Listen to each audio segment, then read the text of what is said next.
Good evening, good evening, good evening, everyone. It is truly a pleasure and an honor to have you guys here on Candy Conversations. I am your host, Craig Boykin. This evening, we have a dynamic show. It's entitled Why I Dropped Out. Man, and I got 4 high school dropouts who are willing to share it all. Now, I got one that's coming in. He told me he's already ready and set up. He just had to get his kids situated. That might be why he dropped out, because he don't know how to be on time. But nevertheless, we got another brother coming in, and when he come in, we'll bring him on in. But I have 2 sisters with me, both are high school dropouts. But man, every year in America, over 1 million kids drop out of high school. And everybody and their mama got an opinion about why these kids drop out. Everybody got something to say. But a lot of times it ain't necessarily what you think. And so that's why we wanted to give you some insight into the reason why us 4 actually dropped out and what's been going on with us since. Because I believe all of us have pursued education on a collegiate level after dropping out. And so that's the irony in this. And so with that being said, I want to introduce the 2 that I do have here, and I'll start with you, Lakeisha. Just tell us, Lakeisha, where are you from, and tell us, if you're married, you got any kids, how many books you have written, how many movies you done wrote. We know you big time, and don't get into why you dropped out yet. Just kind of slowly introduce yourself to us. Hold on, let me unmute you. There you go. Yes, I'm Lakeisha Lasaint. I am the author of 3 or 4 books, and I am now pursuing directing and producing my first film. I'm married, and I have 2 children, 23 and 21, and that's me. Wow, awesome. Let me meet you back, Adrian. Same thing, man. Let me unmute you here. Share with us a little about where you're from, and if you get married, any kids, and what are you doing now? Hi, I'm Adrian. I'm from Chicago. I have 4 girls. Right now, I'm currently attending UIC for my master's in public administration, and I'm single. You are single. Well, we're going. Awesome. There he is. Let me unmute him. Unmute yourself, brother. How's it going, everybody? All right, awesome. Yeah, we were ragging you, sir. We said that you probably dropped out of high school because you was being late. Just like you were That late. was one of the reasons.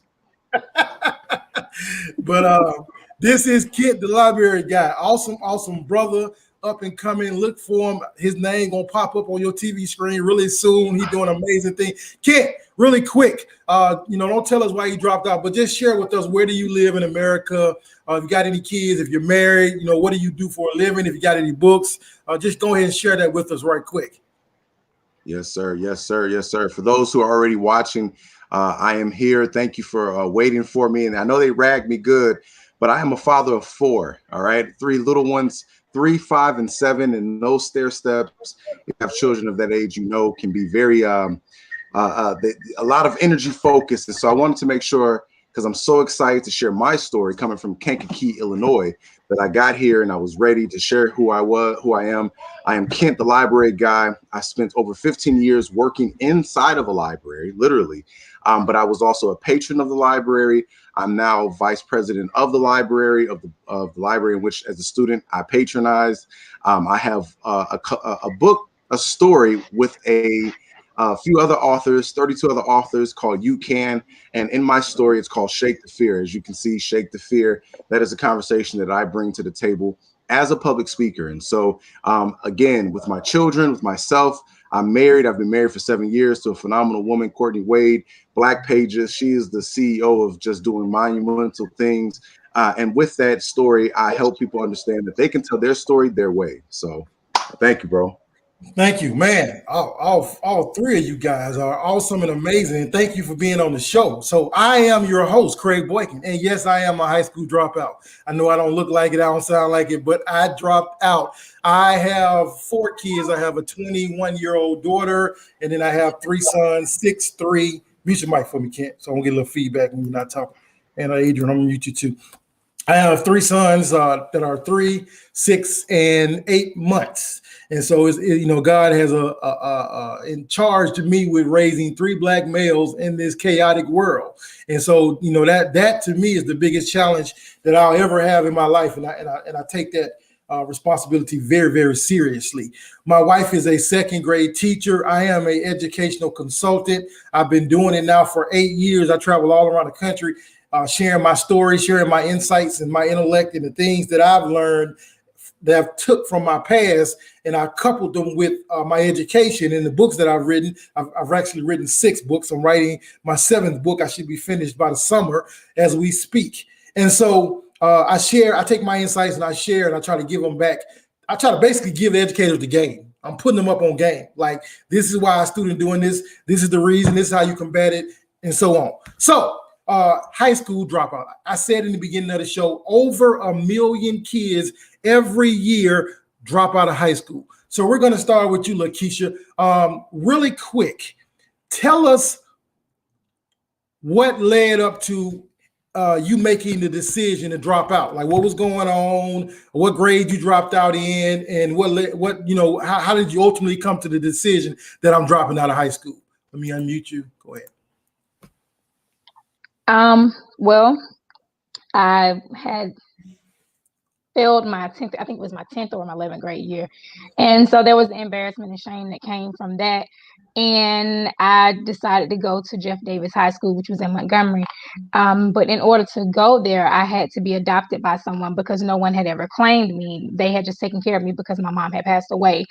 And so going in with all of that and everything else that I was going through, it was overwhelming, and it was a little frustrating. And then living somewhere where you don't quite feel like you fit in, and trying to keep up with school is a lot. And so I dropped out my senior year. I'll never forget, my aunt was very, very upset with me because I had made A's and B's, and like, why are you dropping out of school? But I had promised myself that once I turned 18, that I was done. I was moving back home, and I didn't have to stay in school anymore, and I would just do the best that I could from there. And so that's what led up to me dropping out of school. Wow. So you made it all the way to the 12th grade, and you were making A's and B's. And then, wow, man, what year? I mean, what month was it? Do you remember? Was it the beginning of the year, middle, end? No, it was almost like at the end of the school year. It was close. I kind of knew, in a sense, that I wasn't gonna graduate. I knew I would walk, but not get my diploma, because I still would have to go back and earn those credits to go ahead and graduate, and actually have my diploma. And so it was a lot of shame in that, a lot of embarrassment. Had always grown up with my grandmother telling me that I would never be anything, and those words in the back of your mind and what other people say, including teachers, it was a big influence on me to just say, you know what, I don't want to do this anymore. And so it's like just a loss of hope, because I felt like it was nothing that I could do that was going to be good anyway. So just why complete the school year? Like, why keep going? let me just prove them right. You said I'll never be anything. I can't accomplish this and I can't accomplish that. And I have teachers telling me this at the same time. Then why not just prove everybody right? And I did, but in the end, it only hurt me. Because I had to find myself. I had to get to a place where I picked back up from that. And it was Right. like years later when I was 25 years old, finally to be able to bounce back from that. Wait a minute, you telling me that a teacher told you you was never gonna be anything? What the hell? Not in America. You gotta be kidding me, Lakeisha. A teacher told you, man, I'm pretty sure they didn't, that Adrian and Kit, they didn't get that same message. But thank you. We'll get back to you in a minute. Okay. That's crazy. We go, Adrian, I'm gonna come over here to you, ma'am. What grade did you drop out in, and what led up to the decision? What was going on that ultimately made you make that decision? I was in 10th grade, and what led to me dropping out, like Lakeisha said, I didn't have hope. I felt like my school wasn't good enough. I wasn't challenged, and I just felt like the teachers didn't care. So just one day, I just decided I wasn't going back, and that's what I did. Um, it was just a lot of things going on in my community that also led to that. I grew up in the projects. It was fairly good projects, but it's still the environment.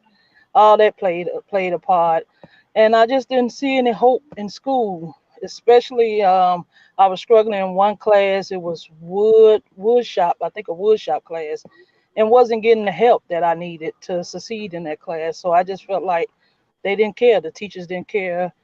Um, and I just couldn't do it anymore. I just wasn't motivated to continue going to school, and I just gave up. So you dropped. And I was embarrassed because my mother and father, they was together. They both graduated from high school, and my father, he made the newspaper in Joliet. He come from Joliet for having the highest test scores.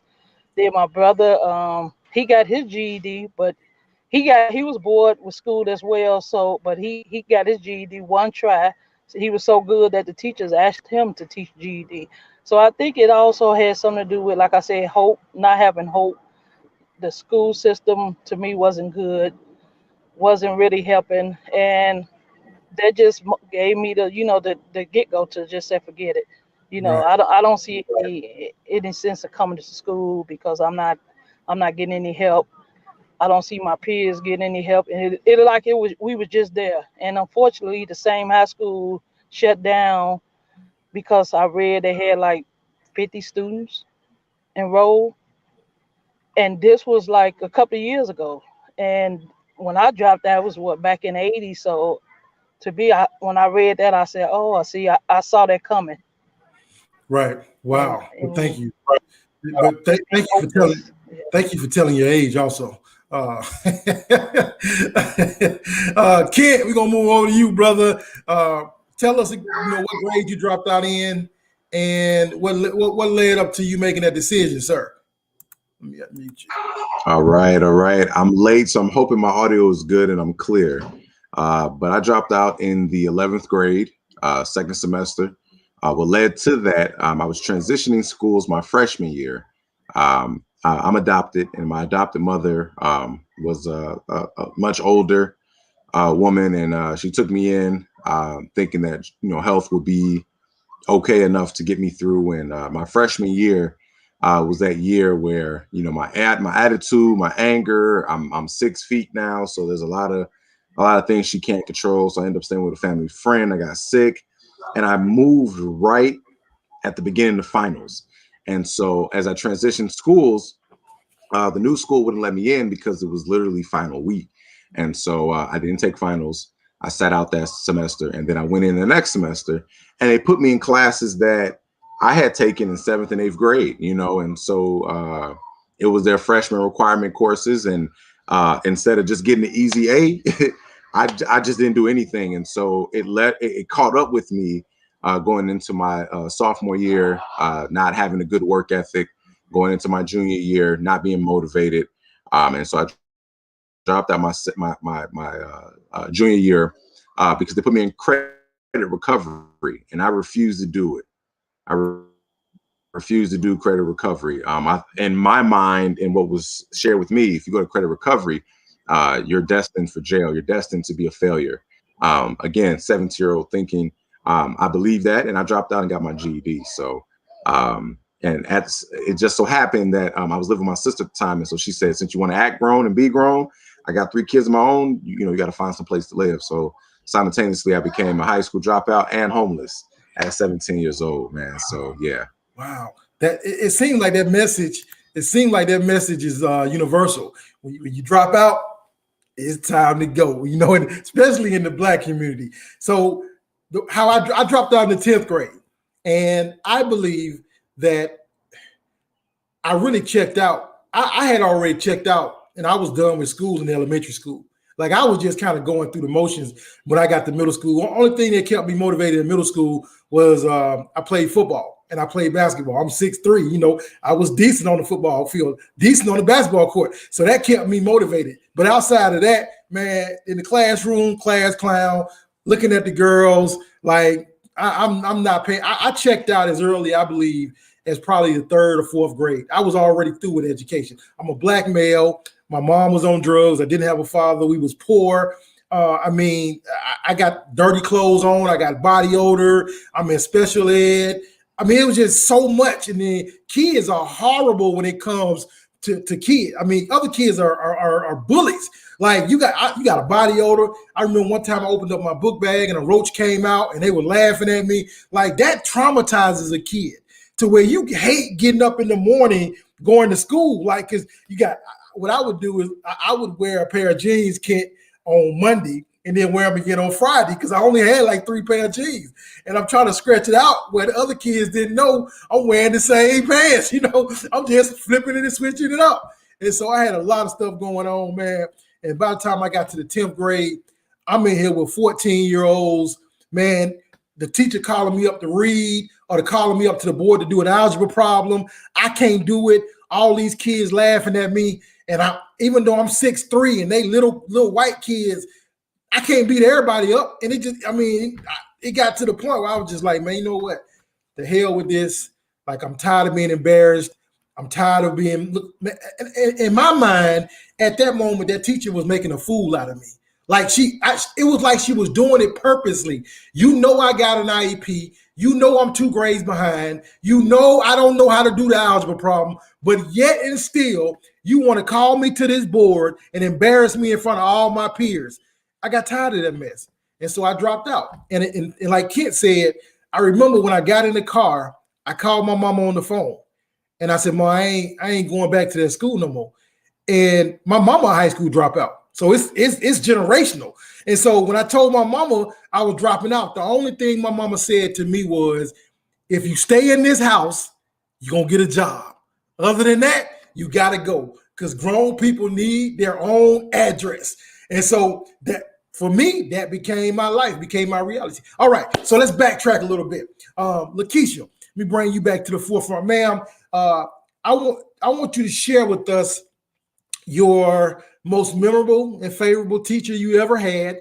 Tell us why she was the most memorable or he was the most memorable and was your favorite. And also tell us about your least favorite, the one that you don't care if you ever see that teacher again in life, and what made that teacher your least favorite. Let me bring you back up, and you got the floor, ma'am.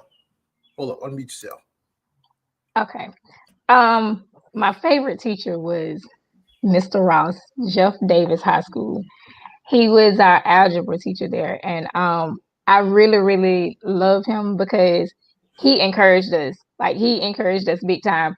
If we didn't know how to do it, he found the easier way for us to learn how to do it. And once we caught on, that was it. And it was just nothing but A's in his classroom. And they were like, is he giving y'all A's because y'all are cute or whatever? I'm like, no, we're actually doing the work. And we were doing the work, and I love that teacher. That was the best I've ever felt in school ever in my life.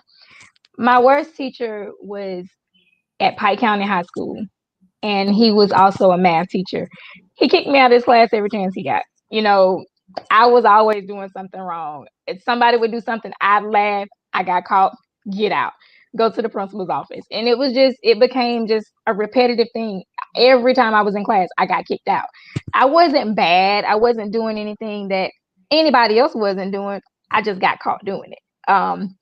And so once he did that for so long, I just stopped trying in his classroom. It was like, I'm not gonna do it because, like you said, it was almost like he was intentionally humiliating me.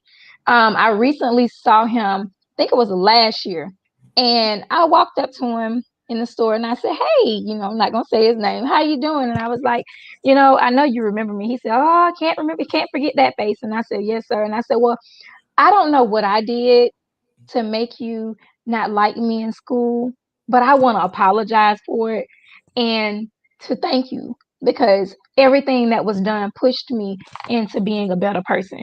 And so all of my teachers and people that, put me down, I've run into them some way, somehow, because Troy is small.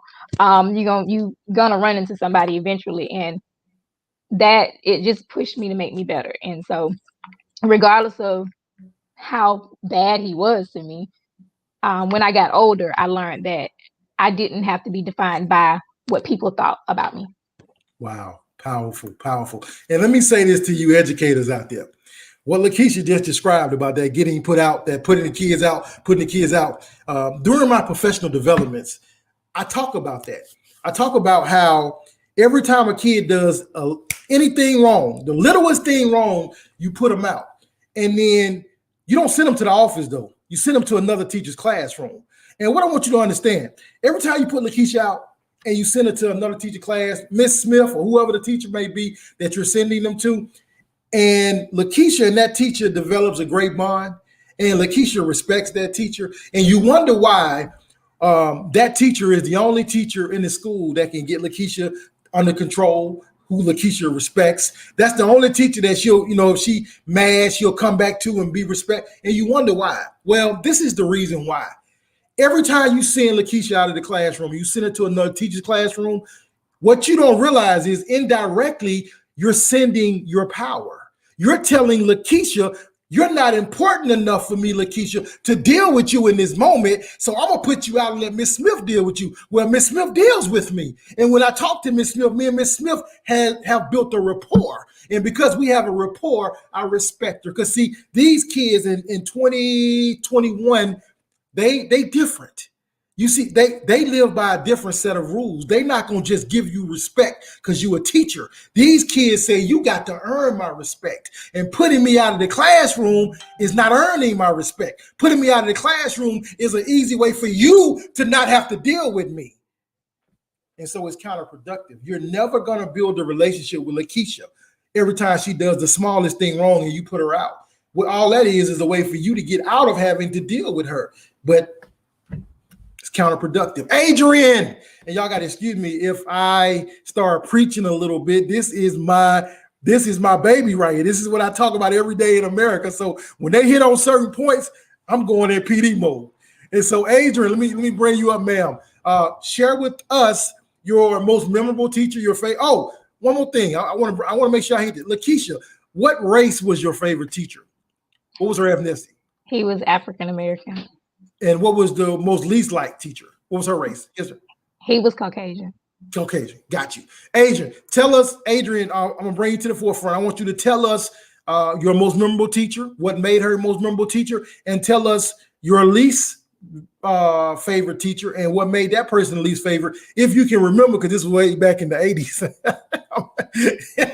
I'm messing with you. But you go ahead, man. I'm going to bring you to the forefront. There you go.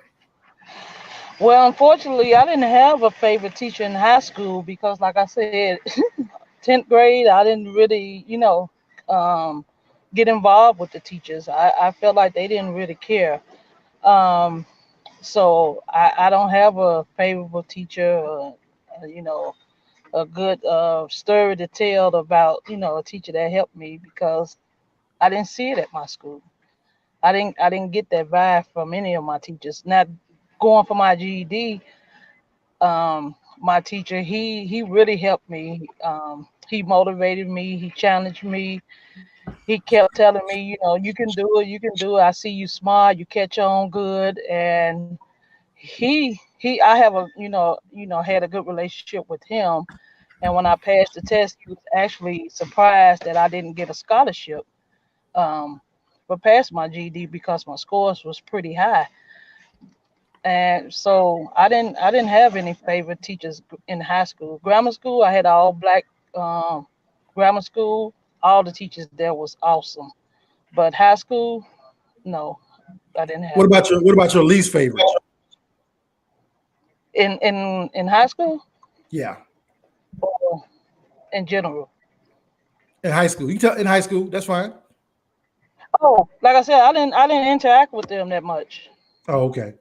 I Got you. just did my work and I left. And I like I said, I didn't feel as though the teachers didn't care. I don't know if it was me, but I didn't feel the connection that I felt when I was in grammar school, and that also had something to do with me dropping out too. I didn't, it was majority white teachers. I left all black grammar school, and I just didn't feel that No connection. connection.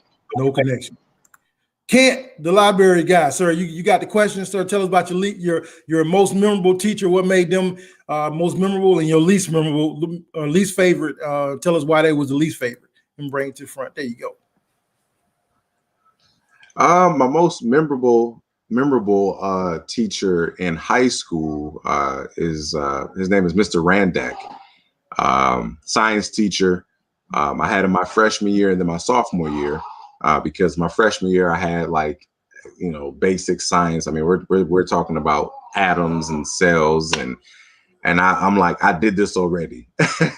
And he was the one teacher that was like, hey, I see you could do this. Let's try it, and at that time, I had a problem with authority, particularly men. I was raised African American, my mom, Black woman. She raised me, my nephew, my sister. And so authority figures, I didn't mesh well, but he was memorable because he knew there was something in me. He knew there was something brewing. He knew that I could have soaked this up. And I didn't, much love to my family. But at times our families, they don't know how to encourage us. They don't know how to empower us to make the grades. And my family didn't. They were workers, they're grinders, we're going to work to make sure we have houses and whatnot. My favorite teacher will have to be in college. When I got my GED, I went to community college. I failed my first 2 years. But in that failure of 2 years, there was a educator by the name of Mr. Dixon, Willie Dixon. Old Black man, and he used to cuss me out on the side. Like, he wouldn't do it in the front of the class, but he'll pull me to the side and be like, hey, he gave some choice words. But he passed away last year, and he really left a mark. My least favorite teacher, I can't say I really had the least favorite teacher because I got kicked out of everyone's class. I would get out, kicked out for talking, and so I didn't really have one that I really got into it the most with, so maybe Mr. Stroll, science and math, those two classes I got kicked out the most of because they made me think, so I would talk more. My English class, the social studies, science, history, I love those. So those are the ones I was patient. So yeah. Awesome. And you deserve to get cussed out. And I guarantee you that cussing out got you motivated like you needed to do what you needed to do. Right.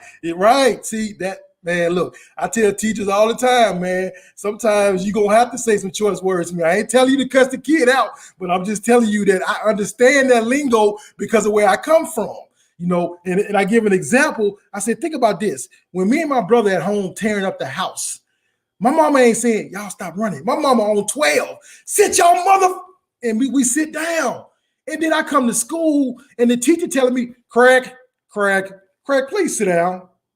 And I'm like, what the hell? Like, is that it? Like, at home, when my mama's serious, she on 12. And so that's exactly what Kent was talking about, man. Sometimes, kids that come from backgrounds like ours, man, I don't understand that I ain't saying you can't be respectful and talk to me like that, but man, sometimes I need a kick in the behind. And I respect those teachers that do that in a respectful way, because you can kick me in the behind and be respectful. You ain't got to be disrespectful. You can do it in a respectful way.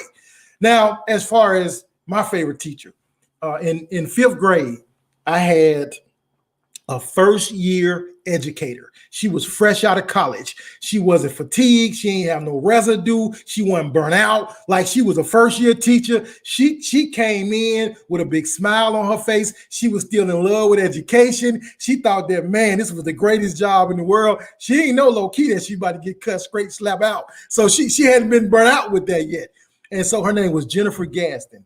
And, she used to do things like make me the line leader, or she would let me walk next to her when we go to the lunchroom, or she would let me stay back and clean up the lunch, or Craig, go get the juice. And all these things are reserved for the so-called good kids, not Kent, Lakeisha, and Adrian. We don't get those type of duties. Those are for the good kids. And so I didn't know it at the time. She was building up my morale, my self-esteem. I didn't know it. When she leave the classroom, she would make me the name taker. And you remember them days in elementary, whoever the name taker was, they had all the power. So when she leave, I'm standing in the front of the classroom like, I wish y'all would say one word, you going on my list. But what she was doing was she took the worst kid and she made him the name taker. And so she understood that if I take the problem, the kid that's going to give me a problem, make him the name taker, I just eliminated the problem, because he ain't going to act up because I just gave him power. And so she did stuff. That woman was strategic. And then the last day of school, she kept me back. And she said to me, Craig, young man, there is something inside of you that you hadn't realized is there yet. She said, you have greatness. She said, young man, I pray that one day you wake up and you realize who you truly are. And then she kissed me on my cheek, and Ken almost passed out because she was fine, man. It was like, she was fine, man. Like, and I low-key had a crush on her, but she kissed me on my cheek, not in a perverted way, but in a, I love you, Craig, and I wish you the best for the rest of your life. And man, look, I kept her in my heart. That woman did stuff. She broke rules. Like, I was walking home one day and she picked me up and put me in her car and took me home because it was storming outside. Teachers aren't allowed to do that. Anything could have been said, anything could have happened. She could have lost her job, but she realized in that moment, me picking this boy up in this thunderstorm is more important than worrying about what's coming after that. And in that moment, she gained my respect. Now, my worst teacher, I got the same problem Kent got. We black males. I didn't have a dad. I was raised by a single mama. So I got a problem with an authority, especially coming from a man. My most challenging relationship was with a black male teacher in 5th grade, Mr. Pendarvis. He was an ex-cop, so he was stern, he was strict. He had, he was used to the police code, and he came in trying to be authoritative. And listen, I tell teachers all the time, you cannot be authoritative without a relationship. Being authoritative without building some type of rapport with me, it's going to always end like this, because I don't know you, man. You can't tell me what to do. Now, once we have some type of relationship, then I'll submit, as Kent said, I'll submit to some of your rules. Maybe not all of them, but I'll submit to some of them. But I ain't submitting to none of your rules if we ain't got no relationship. The hell with you. Who are you? Like, what I'm saying? I don't know you like that. And so me and Mr. Pendarvis told me, I remember he told me I was going to be dead or in jail. And I'm pretty sure that y'all probably heard that somewhere in your life from an educator, but they told me I was going to be dead or in jail. He told me I was never going to amount to anything. If I didn't change my life, everybody told me that. And so my most memorable teacher was a white female teacher, first year educator, who was naive and she wasn't burnt out. And my most challenging teacher was a former police officer who was a math teacher in 5th grade. And some of that was on me. Some of that was just the fact that I ain't gonna submit to you because you're a man, and I think I'm a man, so I'm running this. And so, all right. So Lakeisha, I'm gonna bring you back up front. I want you to share with the audience,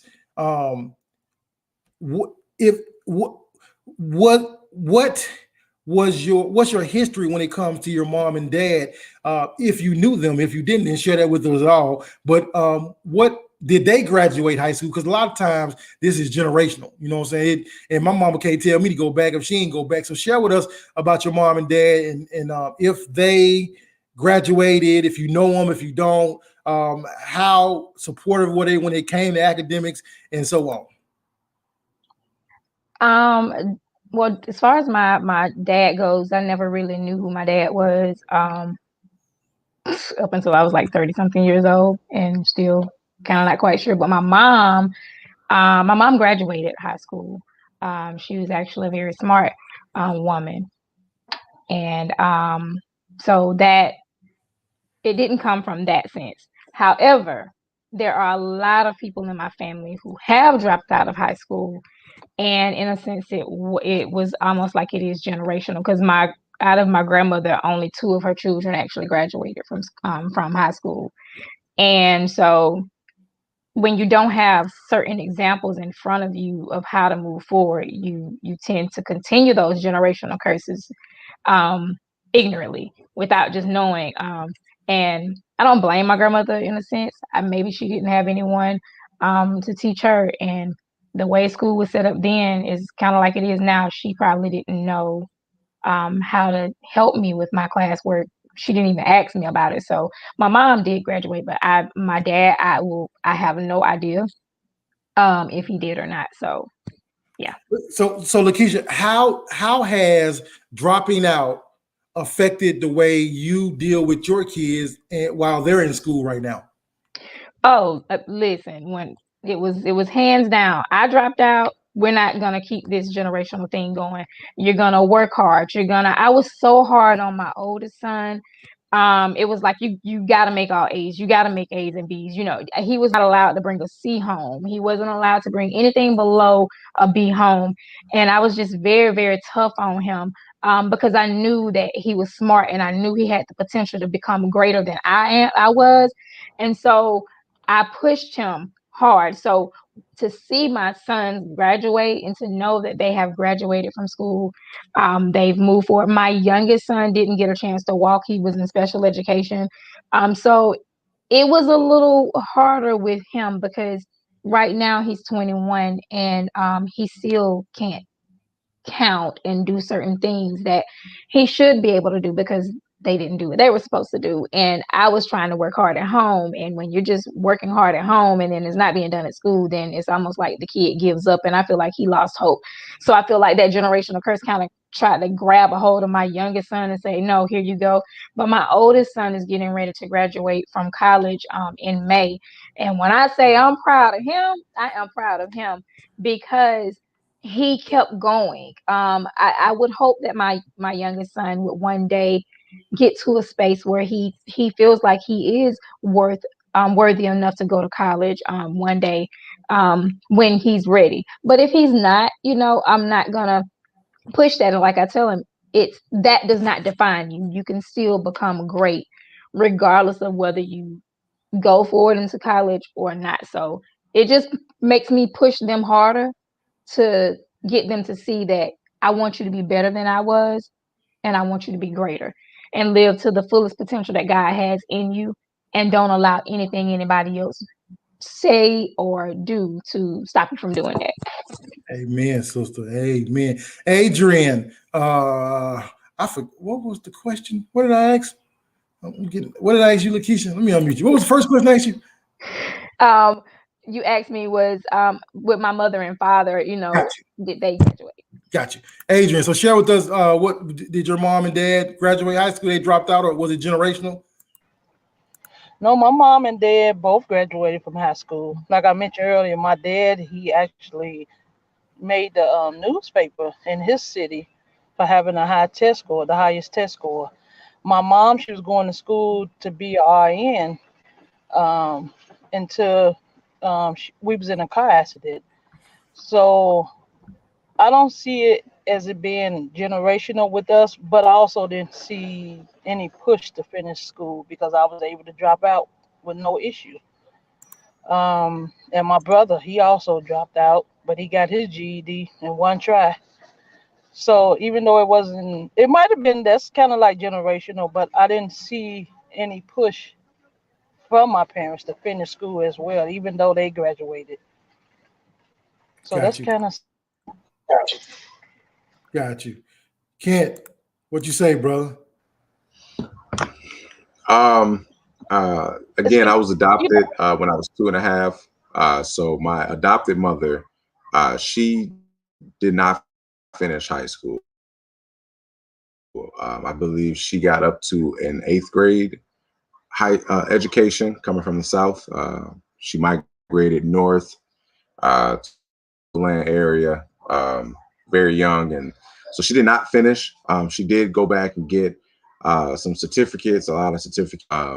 Again, I don't know her. I didn't, before her passing, that's, we really didn't have a good relationship growing up. She told me as I got older that she saw something in me, so she knew I would make it. So we didn't know each other that well, Yeah, my birth mother and my birth father, from what I know from my siblings and through talking to family, they had finished high school.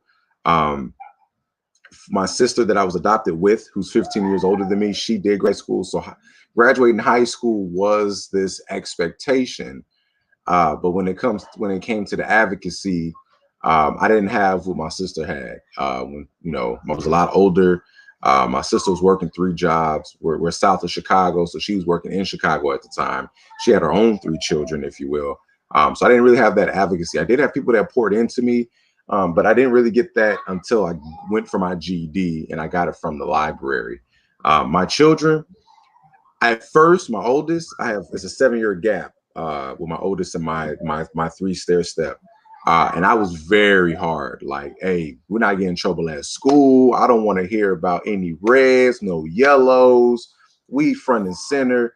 But we've talked, and I've sort of relaxed a lot with it.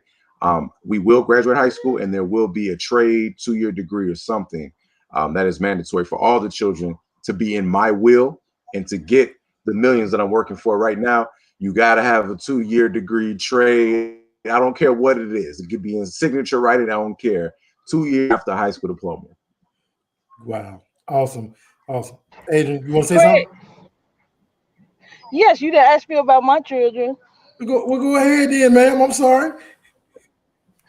Well, like I said, I got 4 girls. 2 of them graduating next year with their bachelor's, and mine's they 26 and 22, and I have a 16-year-old. She will be graduating high school as well, and then I have an 8-year-old. So I was not going to allow them to drop out of high school, not under my watch. And when I saw that one of my children were struggling in school, I came up to the school. I'm like, no, this is I started having flashbacks. It wasn't going to happen with my children. What I saw happen to me. You all, if they struggling, gonna get them the support, the resources, the help. You're not gonna, ignore them and make them feel like they don't belong until they drop out of school. No, so I stayed on the school until my kids, my daughter, she got the help she needed, and she will be graduating with her BA next year. Well, 2 of them will. So Wow. thank you. Well, congratulations, ma'am. That's awesome. Congratulations to Lakeisha with your son who's graduating college, and Adrian, yours as well. Can't stay on them. And for me, I can say that it was generation. My mom did drop out. My dad did drop out. My brother and sister dropped out. I dropped. Everybody dropped out.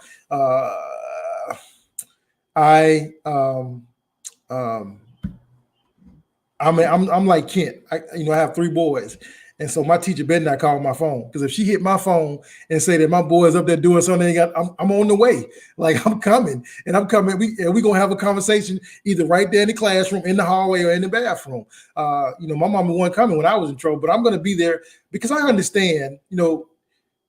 We got, me and Kent. We still have younger kids.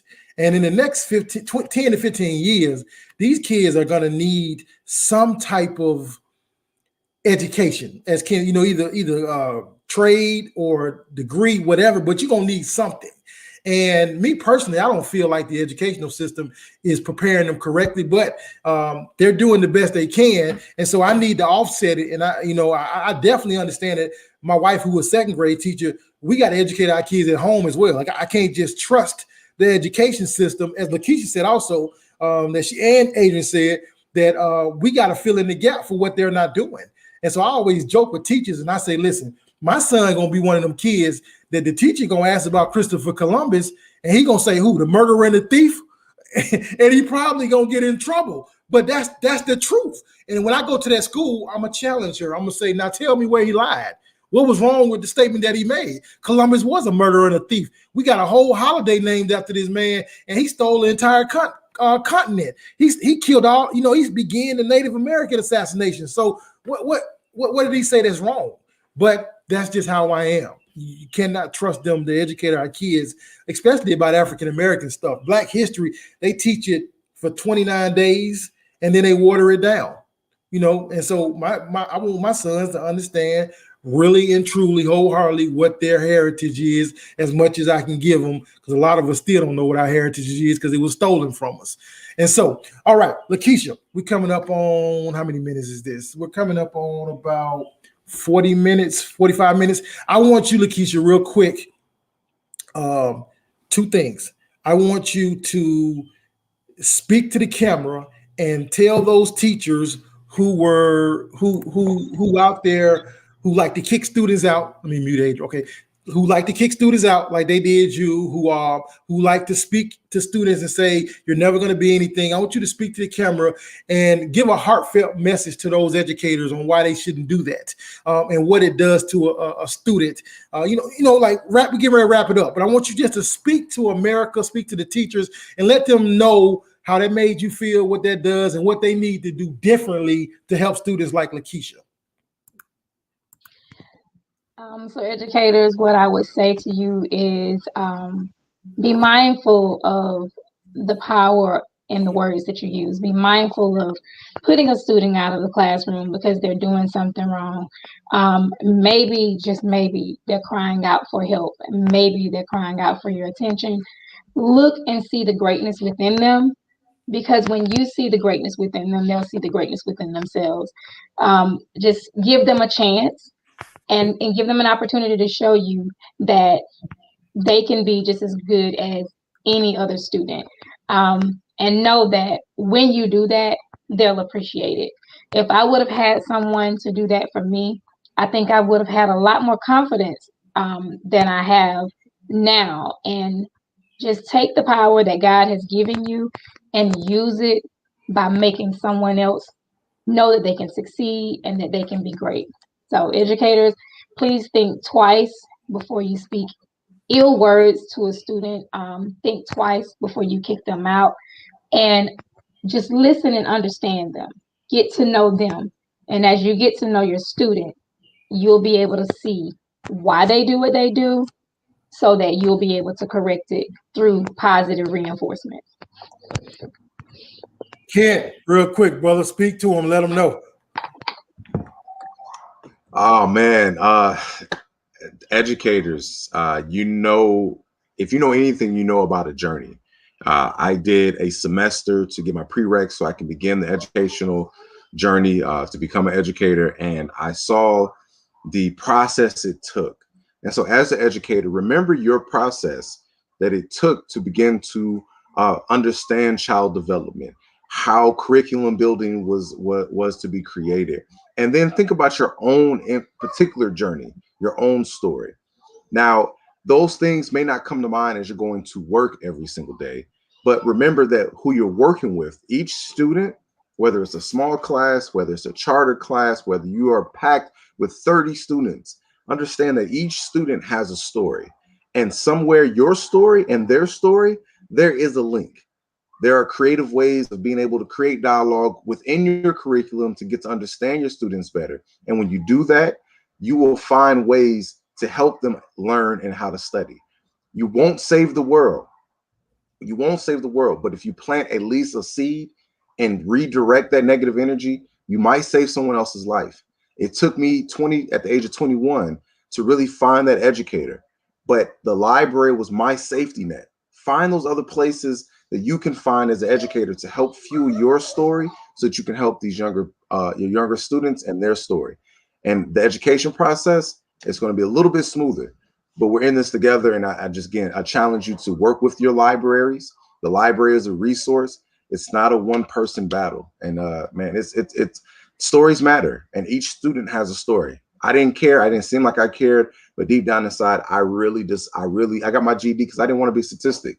I'm a high school dropout. I'm a Black male. I just, I didn't have a dad. I knew I was a stat, and I didn't want to do that. And I was blessed to have a village behind me to be able to push me to say, you can do this. you know. And so it doesn't matter what you look like. Lisa Weaver, 4'11", white woman, blonde hair, came to the neighborhood, knocking on the door, making sure I was going to class. If it's in your heart, go for it, do it, and the blessings are going to come back. And so, man, just tap in. It's a process.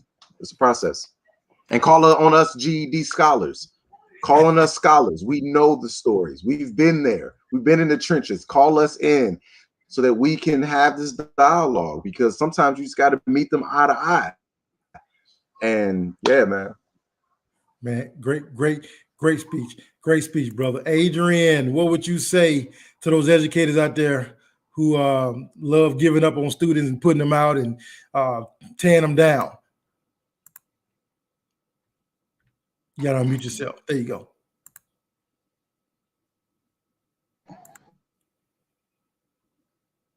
One more time. Unmute yourself. There you go. Okay. I would say to the educators, give the children the support they need. Do not try to, ignore them, push them away, throw away kids. No, give them the support. Give them the resources. Take them to the side, offer them that one-on-one tutoring. Let the parents know that their child is struggling in school, but do not give up on them. You don't know what impact you might have on that child. There's resources out here, there's programs, there's no excuse to not try to help that child. No matter what you don't know what they might be going through at home in their personal life. Just give them that support, give them the resources. If they don't have a village, build a village for them, but just don't throw them away. And I like to also tell the students, if you're struggling in school, ask for help, get tutoring, advocate for yourself. Do not be ashamed to get tutoring services.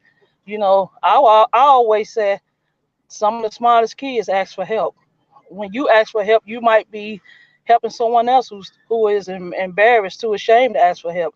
So don't feel like you bothering the teacher, you bothering the principal. No, this is your education. This is your future. You have to fight for it. Do not be ashamed to get any help. And if you don't mind, I'd like to say this quote by Malcolm X: "Education is the passport to the future, for tomorrow belongs to those who prepare for it today." So do not be afraid. Do not give up. Your future is in your hands. And Wow. we are here to support you. It All right. said, we here. If you need us, Craig, you have my email. We Facebook friends. Hit me up. I'm here to help any way I can. Awesome. Thank Because you, we are the Adrian. village. Yes, we You're are. welcome. Yes, we are. Thank you for that powerful words from all of you guys. And so this is what I would say to an educator. High school dropout is what we did, is not who we are. We're so much more than that. I mean, I don't know how many degrees, if I were to count of these four individuals on here, I'm not sure how many college degrees we would have, but there are a number of them. Like, we've all graduated college several times. And so dropping out of high school is something that we did, but it's not who we are. And I always tell educators this when I do professional developments: go back and look at your job description. I want you to read the fine print. I want you to read all of the black on that piece of paper and show me where it says that you as an educator have the right to decide which kid you're going to train and which kid you're not. You have the right to decide that Kent ain't going to make it. You got the right to kick Lakeisha out because you don't feel like dealing with. Show me in the fine print where it says that you have the authority to do that. You don't. You don't have the right to give up on any kid. Now, a kid can give up on themselves. That's outside of your realm of control. If I give up on you, that's on me. But you do not have the right to give up on the kid. That is, you got to fight for that kid until the end. You got to fight for that kid even when he's not fighting for himself. Man, listen, I sit here in my garage every Saturday and I look outside my middle class American neighborhood, and I look catty corner and I see my Korean neighbors who won't even speak to me, by the way, and I think about where I came from, roaches and rats and the hood, and just seeing all that stuff, and I think about where I am now, and it was a complete journey. Education is a journey. It's not a destination. It never stops. It never ends. And so educators, we know you get frustrated when you deal with students like us. But as Kent said, and I absolutely love it, there is a link somewhere between my story and your story. And it's amazing to me that educators always feel like they don't have to share with students what they've been through. That's a lie. Like if I've been through something and I'm looking at you and I don't think you ever been through anything, automatically I'm turned off. I'm like, man, you trying to tell me how to do this, how to do that? You ain't never been through nothing. You got that Lexus sitting out there in the school parking lot, man. You always come here smelling good, and you got that Louis Vuitton purse on that desk. You don't know what it's like to grow up poor. And so just understand that vulnerability is what creates relationships. And if I'm vulnerable with you and you're vulnerable with me, that's an open line of communication that we can develop a relationship. And so educators, listen, dropping out of high school, 1 million kids a year do it. But I'm starting to ask this question. Are kids dropping out of high school, or are they being pushed out of high school? I told you I was turned off with school as early as the 3rd grade. When back about a year ago, when I was still traveling in school, speaking to students, I would always ask students, I'm talking about elementary kids, students, do they like school? And you will be surprised already in the 3rd and 4th grade how many kids raise their hand and say, nope, I'd rather be at home playing video games. I hate school. School suck.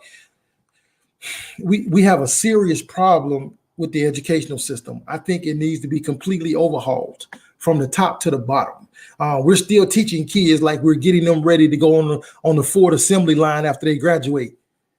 We have become obsessed with memorization and having kids regurgitate things that they remember to us, when in the next 10 or 15 years, kids are going to be successful, not based off of what they can regurgitate, but they're going to be successful based off of what they can create that's new, that's not even created yet. Creativity is going to be the wave of the future for my sons. And if the education system is still obsessed with memorization, we're missing out on helping kids understand their creative genes. We take creative all out of education, and we just want memory. We want robots. We want everybody to spit the same information out the same way. We want robots. And that was good in 1920 when we was getting robots ready to go on the assembly line for Ford. But in 2021, we need creativity. There was a young man by the name of Ryan. Ryan has a TV show. Ryan is about 11 or 12 years old. Ryan makes $26 million a year because he created a new idea. His mom and dad recorded him playing with toys, and he put it on YouTube, and it blew up, and now he makes $26 million. That's creative. He didn't spit out something that was regurgitate something back to somebody. He came up with a new concept. In the next 20, 30 years, these kids are going to get jobs based off of new concepts, what they can create that's new, not telling you what the capital of Kansas is. They can Google that real quick on a phone. Technology has eliminated the need to spit and regurgitate information that you don't remember out. Also, not to go too deep, but trauma messes with your brain in the memory center. So if you've grown up like Lakeisha, like Kent, like Adrian, if you've grown up like Craig, where you've had rough, tough situations that were stressful and it was trauma messes with the brain in a way where it affects your memory and the way you learn and your social interaction. I'm writing a book right now called Punishing Trauma. It'll be out probably in June or July, because I feel like in the education system, we're not educated enough to understand. And we mistake a lot of times, we mistake drama as being bad when really it's trauma redirected. Because if you don't deal with the trauma, it's going to come out one way or another. And so it's a lot. Educators, you guys are underpaid. You're overworked. I get it. I understand. But at the end of the day, I was in college for about 12 or 13 years. And I can only remember maybe 5 college professors, but I can remember teachers as far back as the 3rd grade. I can't even remember my pre-K teacher. I can't remember her name, but I know she was a Black female. And I remember I did a number 2 on myself, and she pulled me in a classroom and by myself and kept me there so I wouldn't be embarrassed until my grandmother came. That was in 1985. This is 2020. The reason I can remember all them teachers and I can't remember half my college professors is because college professors don't have the same impact as educational teachers do. As Kent said, as Lakeisha said, as Adrian said, in that moment, it may not seem like I'm listening to you, but I hear you. I hear you. I just got too much going on that is affecting the way I listen. But over what I've learned is that the best teacher is life. Life is the best teacher. So teachers, look, keep fighting. First of all, we thank you for what you do every day because we know it's a challenge. A classroom full of Kents and Craigs and Lakeishas and Adrian is not an easy task. We get it. And a lot of times you're not prepared and the school system is not giving you the tools that you need to be successful dealing with us. So you keep doing what you're doing. There are books available. Thank you guys again for watching the podcast. Lakeisha, Adrian, Kent, look, thank you guys for being here this evening. Keep doing what you're doing. Lakeisha, I know you making movies like Tyler Perry. When you make that first million, make sure you put me in one of your movies or either, make a movie about me. Kent, when you make your million, sir, don't forget about the little people. Adrian, good luck on finishing that master's degree and stay on them girls. And I appreciate all of you. Next week on Candid Conversations, I'm going to have the Montgomery County DA, District Attorney Daryl Bailey. We're going to talk about crime. We're going to talk about all things under the umbrella that he deals with in the criminal justice realm. And so it has been an honor, you guys. Make sure you share this podcast and have an amazing evening. Hold on one second, guys. Give me 1 second.